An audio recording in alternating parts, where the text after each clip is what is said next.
नमस्कार दोस्तों, ये घटना मध्य प्रदेश के मंदसौर जिले से बताई जा रही है, जहां नर्मदा नदी में एक धार्मिक अनुष्ठान के दौरान भगवान को दूध चढ़ाने की परंपरा निभाई गई। इस कार्यक्रम में बड़ी संख्या में लोग शामिल हुए और बताया जा रहा है कि इस पूरे अनुष्ठान में 11,000 लीटर दूध इस्तेमाल किया गया। अब जरा सोचिए, एक तरफ देश के कई इलाकों में लोग पानी और दूध की कमी से जूझ रहे हैं और दूसरी तरफ हजारों लीटर दूध इस तरीके से नदियों में बहाया जा रहा है। वीडियो में साफ देखा जा सकता है कि नर्मदा नदी के किनारे बहुत सारी भीड़ लगी हुई है और पीछे एक दूध से भरा टैंकर खड़ा है। उसी टैंकर से 11,000 लीटर दूध खिलखिलाते हंसते हुए सारा का सारा दूध इस नदी में बहा दिया गया। ये कोई नई परंपरा नहीं है। भारत में कई जगहों पर लोग भगवान को दूध, पानी या अन्य चीजें चढ़ाते हैं। इसे भक्ति और श्रद्धा का प्रतीक माना जाता है। लेकिन इस बार मामला इसलिए बड़ा बन गया क्योंकि दूध की मात्रा बहुत ही ज्यादा अधिक थी और वीडियो भी सोशल मीडिया पर तेजी से वायरल हो गया। जिस नदी में यह अनुष्ठान हुआ, ये एक बहुत ही पुरानी परंपरा मानी जा रही है। यहाँ हर साल विशेष अवसरों पर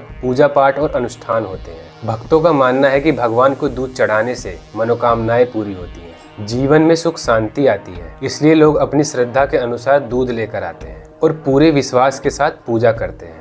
लेकिन सबसे बड़ा सवाल ये उठता है, क्या श्रद्धा और पूजा के नाम पर इतनी बड़ी मात्रा में संसाधनों का इस्तेमाल करना सही है? देखिए, हमारे भारत देश में कई बच्चे कुपोषण का शिकार हैं। गरीब परिवारों को रोज दूध मिलना एक सपना सा लगता है। वहीं अगर हजारों लीटर दूध एक ही जगह पर इस्तेमाल होता है तो सवाल उठना तो लाजमी है। यहाँ सिर्फ सवाल इंसानों का नहीं है, बल्कि इतनी अधिक मात्रा में नदियों में दूध बहाना मछलियों के लिए भी एक तरह से जहर है, क्योंकि मछलियाँ दूध वाले पानी को एडजस्ट नहीं कर पाती। तो आप लोग ये मान लीजिए कि इन लोगों ने नर्मदा नदी में मौजूद मछलियों के लिए एक तरह से पानी में जहर ही घोला है। इस हरकत को देखकर काफी लोग गुस्सा हो रहे हैं। जैसे कि एक यूजर ने लिखा, अगर यही काम किसी दूसरे देश में किया जाता तो वहाँ के कानून के हिसाब से इन लोगों को जेल हो सकती थी।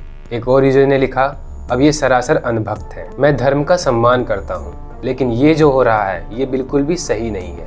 इन लोगों को तुरंत अरेस्ट किया जाए। एक और यूजर ने लिखा, ये सिर्फ पैसों की बात नहीं है, ये एक बेवकूफ़ी है। किसी भी समझदार देश में ऐसा काम करना गैर कानूनी होता है। इस पर रोक लगती है और इस पर भारी जुर्माना भी लगता है। अगर हम इस मामले को समझदारी से देखें तो हमें दोनों पक्षों को समझना होगा। आस्था जरूरी है, लेकिन साथ ही जिम्मेदारी भी उतनी ही जरूरी है। हमें कोशिश करनी चाहिए कि पूजा के बाद दूध को गरीबों में बांट दिया जाए या फिर उसे बर्बाद होने से रोक लिया जाए। शायद यही एक संतुलित तरीका हो सकता है, जहां आस्था भी बनी रहे और समाज की मदद भी हो सके। तो दोस्तों, ये था पूरा मामला 11,000 लीटर दूध वाले वायरल वीडियो का। अब सवाल आपसे है, क्या आपको लगता है कि ये सही है या फिर इसमें बदलाव की जरूरत है? कमेंट करके मुझे जरूर बताना। अभी के लिए वीडियो में बस इतना ही। मिलते हैं अगली वीडियो में।